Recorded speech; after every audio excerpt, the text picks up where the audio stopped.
mute, and then you will unmute later when we go to our networking segment of our presentation tonight.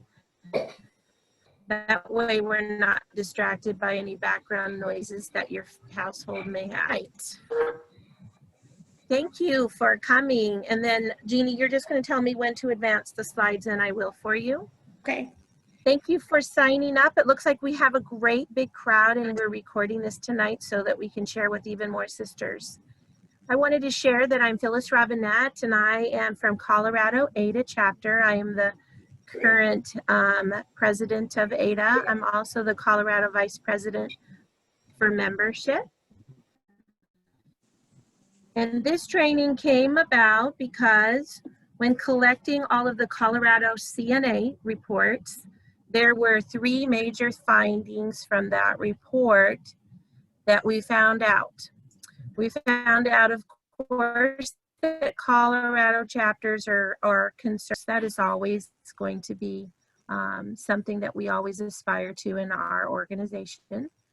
We also found out that our chapters are concerned about how we're going to meet and gather with our events this year with the current pandemic going on. Some have found solutions, some are trying some solutions, and some need some solutions. So we're going to hit that a little bit tonight. And then the last one, surprising to me, maybe not as for some of you, was programming. There are lots of our chapters that shared that they are struggling in finding new ideas on how to program for their chapter. They're tired of doing the same old thing, or they just simply don't have access. And so my suggestion when I gave feedback to a lot of those chapters were perhaps you could network with some who are really thriving at programming. So we had a conversation with the 3 Ps in Colorado along with Jeannie about what to do about these findings, because I wanted to put my Colorado presidents in the loop automatically with that conversation. And so from that came the idea to hold this training and hold this training early in the year in September so that chapters could use this information to have a stellar programming year. And so with that, I want to have my co-presenter, Jeannie, introduce herself. Well, my name is Jeannie Hink, and most of you know me. I am the current Southwest Regional Membership Consultant and was the membership consultant for Colorado for the last 2 years. And like Phyllis, I had been noticing a lot of repeated questions about programming. And when the 2 of us got to talking together, my thought was programming in a large picture, and she had the expertise to specifically share with us about how to use programming with Zoom. So together we decided that we were going to create a training on program ideas. And quite frankly, program is one part of the big picture, but the big picture has to fit together to make a whole. And Phyllis, do you want to turn to the next page for me, please?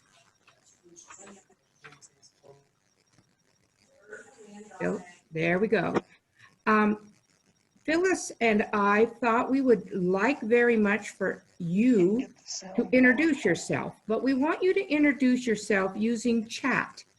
So down at the bottom of the page, there's a chat, and what we'd like you to do is to put in your name and your chapter, what role you have in your chapter, and maybe what you hope to get out of today's training. And I'll give you a minute or 2 to do that.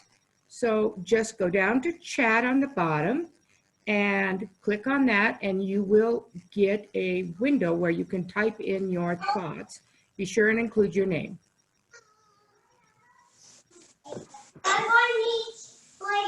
Sisters, would you please mute?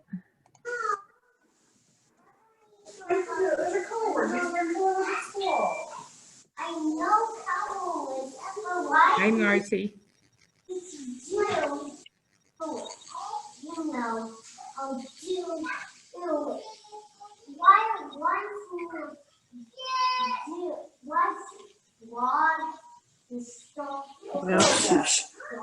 Phyllis, Yes.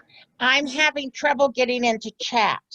I've clicked on chat at the bottom, but it doesn't seem to give me a box or anything. Okay, well, you have special permission to just share the answers aloud with us. Oh, okay. So Elaine, will you tell us who you are and what you're from? Where you're Okay, from? I'm Elaine Stanger, and I'm from Alpha Beta chapter, and I'm co-president this year.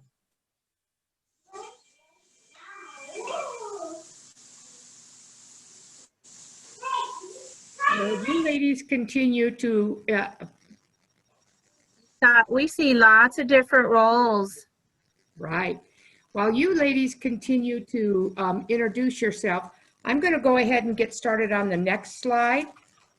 So today's outcome, what we hope to do is to gain insights and ideas for a balanced 80K annual program, gather ideas for resources, and then you're lucky because we have a specialist at applying program ideas into the virtual world with us today, with Phyllis.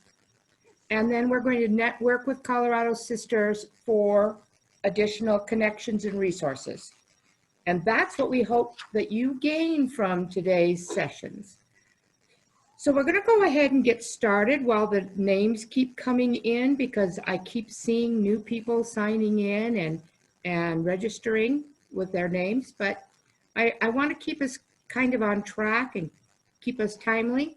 So I'm going to go ahead and get started with things that you already know. First of all, you know programs need to be balanced. They need to include all of the different areas: professional growth, personal, world understanding, altruism, and excellence in education. I'm going to kind of go off base here a little bit with an experience that I've had recently. When I was reading CNAs from all over the Southwest region, not just Colorado, but all over, I found some chapters that would say they'd had as many as 39 programs. Now, what they did is they looked at a program like one I really want to experience, and that's one in the Navajo Nation and how it's dealing with COVID. I'd really like to see that. Being a virtual platform, I think we could, because I have some friends who have been very closely involved with that. If I were here in Colorado, it would be kind of a tough thing to do, finding a person. But what my point was, is that I would consider that personal enrichment. It's something I really want to learn. But it could also be altruism if we decide to do something to help support them. Or it could be world understanding. The point is, you can't have it count for all three. So what you would need to do is decide which of those areas you were going to categorize that when you did your CNA at the end of the year. Certainly, it's going to be a balancing situation. You're going to find out which one. For instance, if you had 5 personal enrichment and altruism activities already, you might choose this as your world understanding. Whatever you do, try to get a program in each of the different areas if you can. Some years you're not going to be able to, other years you're probably going to be very successful. But do think, balanced program, that's the main thing you want to consider. So we'll go ahead and go on to the next slide. Now, Betty Jo will agree with this, and that's we can't forget fraternity ed. And oftentimes it does get kind of put aside, especially if your meeting is growing long. Oftentimes they'll say, well, we'll do fraternity ed next meeting. But the point is, fraternity ed needs to be consistent. Doesn't have to be long. It can be short, it can be fun, it can be informative, but it needs to be in every meeting. However, you can't count fraternity ed as a program every single time. So you can't say, well, I had 9 fraternity ed programs. They're not programs, they're activities that we're going to hopefully have every meeting. Next one. And just to also add, in attending the regional, I learned that including fraternity ed and being committed to that is showing itself to be a great retention for our members. They feel connected to the organization and to the group as a big whole. So we want to make sure that we're doing fraternity ed 6 out of our 9 meetings. And because it's not programming, it doesn't supersede what you're doing in programming. It's just part of your agenda. And not only is that especially important for new members to have fraternity ed, because the older members assume that the new members know everything about our organization, and frequently they don't. But back to programming, because I kind of got off track there a little. What the members need and want has to drive what you select as programming. You're not going to pick programming from, well, I saw this great program and I'd really like that program. If that program meets the needs or the areas that your members are interested in, then great, that would be a good program to pick. But if when you do your survey, when you ask your members what they'd like to see or what they need to experience, and that program doesn't necessarily fit with what the members need or want, then perhaps that needs to be put down at the bottom of the list. A survey is always a good. If you survey your members, you're going to get an idea of what they do want, what they do need. Now, your survey could be easy or it could be complete. You could send a sign-up sheet around at the beginning of the year, or better still, in the spring of the year before, and have them write down what they'd like to experience, what they'd like to see, what they'd like to learn more about.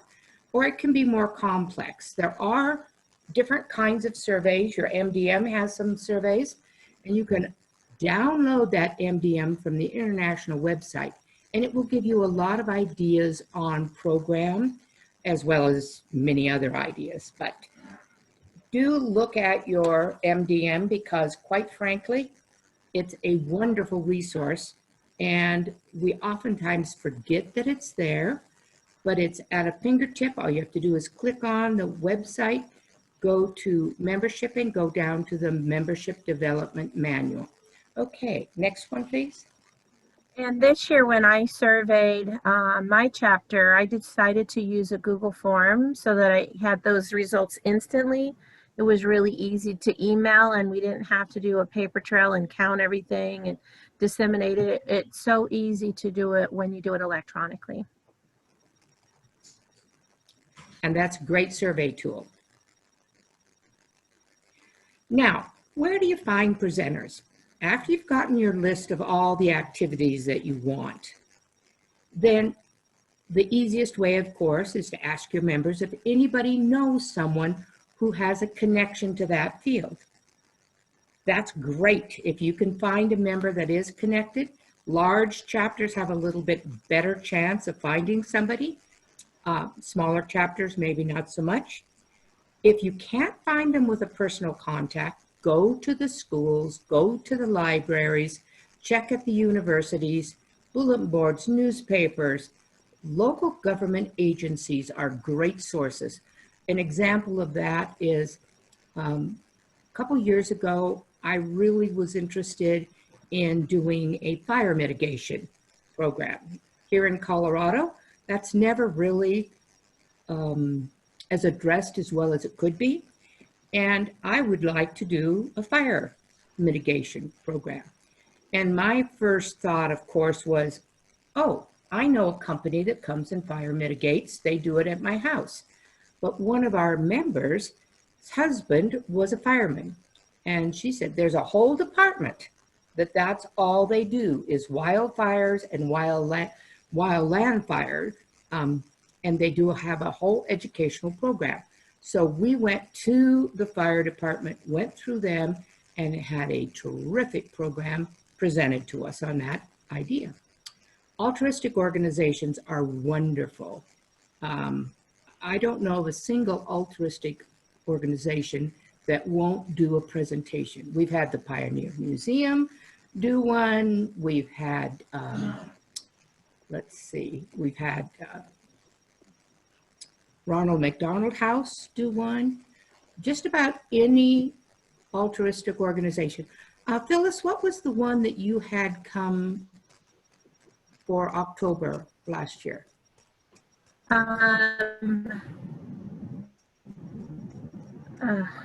forgot the name of it because they I did too. That's why changed their I asked. name, remember?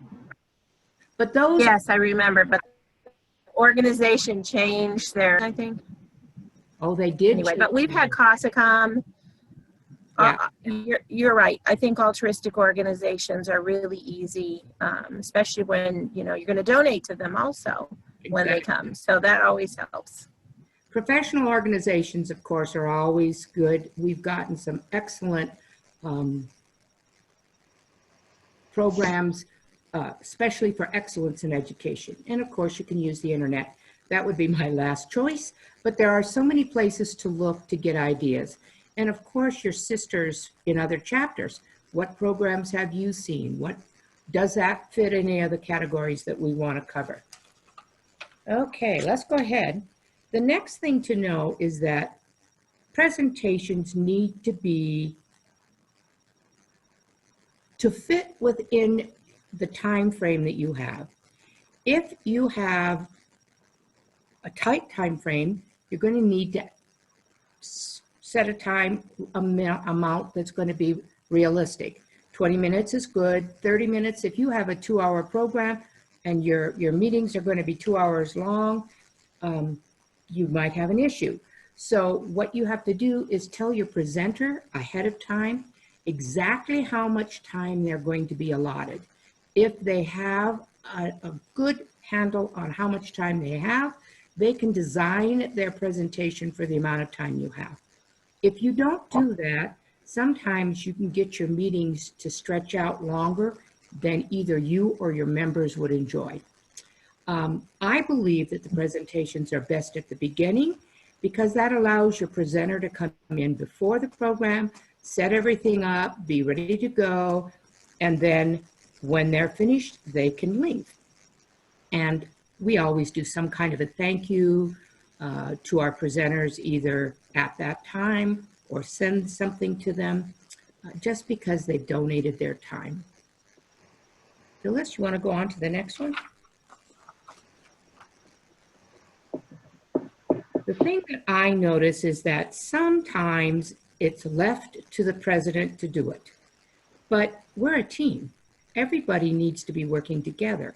You don't want it just to be one person. So when we are working as a team, no one person is responsible. Now, you've already got your list of activities that you want, the list of activities that you're interested in. You know where to go to look for ideas, to see if you can find presenters. So now you can either have your executive board take the lead on that, or you can make a committee that can be formed to locate, contact, schedule, and communicate with your speakers ahead of time to set things up. So basically, who organizes the program is your entire chapter. It's not a one-person job. And if it becomes a one-person job, it is a little bit overwhelming. So remember that it is everybody working together that makes your programs work. Okay, next one, please. Now, the next part I'm going to talk about is going to be quick because the program is one part of a meeting. You have several parts of your meeting. The key to this is that when you have a set amount of time that you've already earmarked for your meeting, be it an hour and a half or 2 hours or whatever time you have set, you've got to make sure that everything fits within the time that you've determined, because it's quite annoying for members and everybody else included to expect the meeting to be an hour and a half long and it goes 2.5 hours. Or you think it's going to be 2 hours and it goes 2.5 hours, because we're all busy people. So we need to remember that the programming is one part of the meeting. Don't forget fraternity education. If you let the program go on too long, sometimes that gets cut. And don't forget the social, because the social is a huge part of what ADK is all about. Okay, want to go to the next page? So, as I shared at the beginning, many of our chapters in Colorado were saying, what are we going to do this year with the pandemic? How can we still hold events? And just like the rest of the world, ADK is encouraging us to go virtual, just like we're doing tonight. Instead of having an in-person training, we're holding an event virtually. And so with the tools that we can access now, it gives us that connection. And being in Colorado, especially in the Pikes Peak area where we get those terrible icy storms, we now can offer this in place of a cancellation. Our sisters are getting really good at Zooming, and to be honest, some of our events have been increased in attendance because it's a little easier to tune in. Same thing goes for some of our sisters who may be spread out. Going virtual can be a benefit. Now, with that being said, we miss being together. We miss the connection of togetherness, and we can't deny that it's not impacted, but this is going to be the best alternative so that we can continue to do the great things we do with our organization. So, going virtual. Here are some of the key ideas to what a virtual meeting, to go off the page of programming, should include. And I want to explain each of these a little more in depth. This must be shorter. The intense focus that a virtual meeting entails is daunting. And if you've ever been on some of those long meetings or long sessions on Zoom, you will find that fatigue sets in a lot easier. Or it's like the TV where people get distracted, they're doing other things and they're not engaged in attending as best. So your best thing is to try to keep your meetings shorter. So you're gonna have to work a little bit smarter. We know that social time, and I can say chapter after chapter, and it's probably 100% of our Colorado chapters, when they said, what's going really well? What do you want to celebrate in your chapter? It was the sisterhood, the support, the networking, so be thoughtful and make sure that you're still building in some social time. It could be before or after, so that you still keep your business and the stuff that you need to take care of to the 90 minutes, but maybe they come in a little early if they want to visit, or maybe they stay a little late if they want to visit. Don't forget that you should probably have someone who is helping the person who's leading with the technology. In other words, someone who's leading the meeting should probably have a backup on monitoring the chat box, helping sisters who are calling and going, I can't get connected, or I can't hear you, those kinds of things. Or just like Jeannie and I are doing, one of us is advancing the slides and the other one is presenting, that sort of thing. That's a good way to keep your meetings going smoothly. And just like in a classroom, you don't want technology to get into the way. All right, we know good teaching is just the same as being good presentations when you're doing it virtual. Having visuals is going to keep your sisters more engaged. We love the grid look, we love connecting with our sisters, but if the entire meeting is the grid look, some sisters are going to just naturally disengage because it's hard form. So having those reports or PowerPoints or slides or videos is going to be key. Whenever you can, what we call in Zoom, share the screen, which is put up a visual like I'm doing this evening, It's going to keep more engaged because they have that visual cue of what's being shared at the moment. Group attendance is always a current concern for our meetings, but especially during virtual meetings.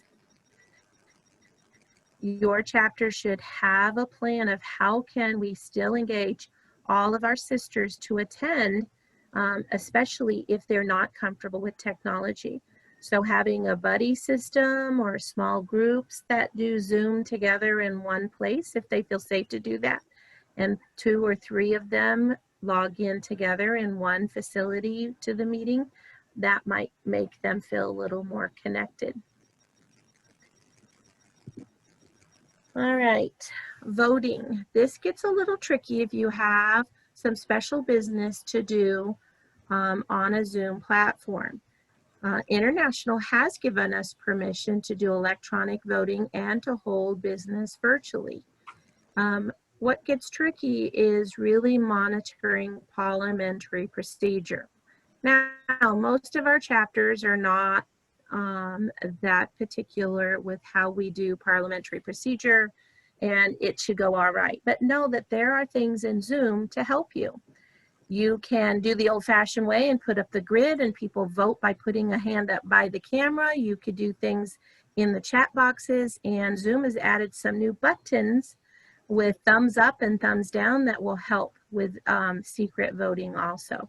And know that that chat box is always a good way to have people vote also. So as I shared at the beginning of this, we are recording this. Recording does have its benefits. People who missed a meeting, people who missed an event, people who missed a presenter can now listen at a later time. The challenges with that is if you choose to record to your device and you're putting it on your own computer, let's say, it does take up substantial space within your computer. The other choice is to record to the cloud. Zoom allows you to do that for free, but then there's some downfalls to doing that. The first one is it takes Zoom some time to process that video and then send you an email saying, here's the link to your video.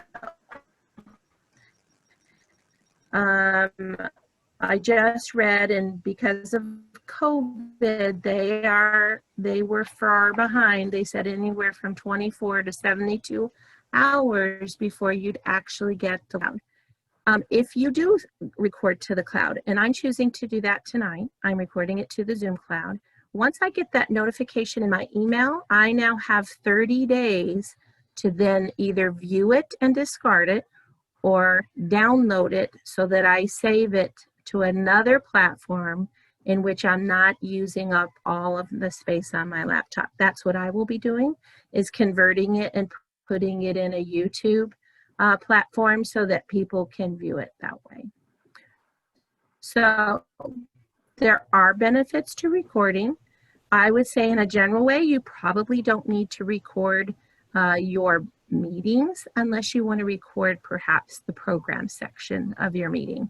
But like tonight, it's a training. We wanted to record that so others would have the opportunity to see that. You know, we can always get really engaged on a virtual meeting, just like we did when we were in person. We can be silly, we can dress up, we can wear special things.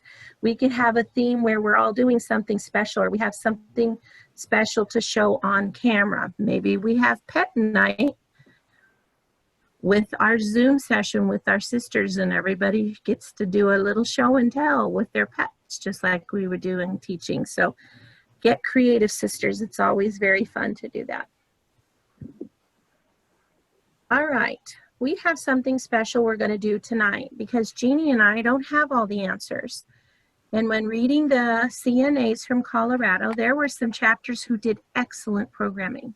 They shared some of the great ideas that they had done over the year. And I shared with some that were challenged by programming, perhaps we could connect you. And that's what tonight is hopefully going to do. We're going to put everyone that is in attendance in what we call a breakout room. You have to do nothing but sit there until a little window pops up saying you're going to room number blah, blah, blah. And it'll say join the room, and you just click that button and you will magically be in a smaller group virtually. When you're in that group, we are going to share out answers to these 3 questions. What's your chapter doing well?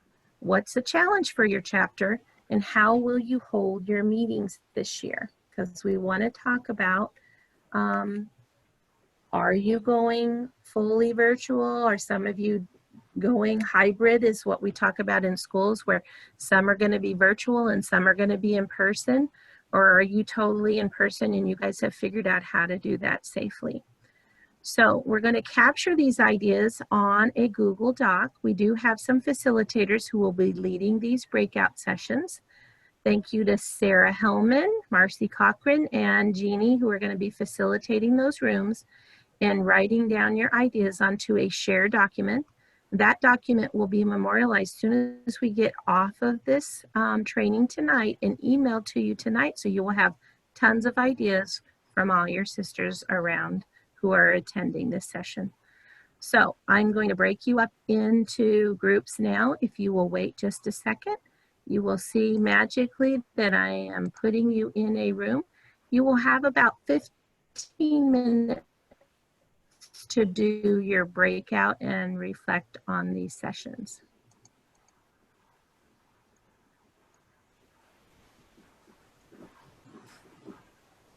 It'll take me just a second to do this.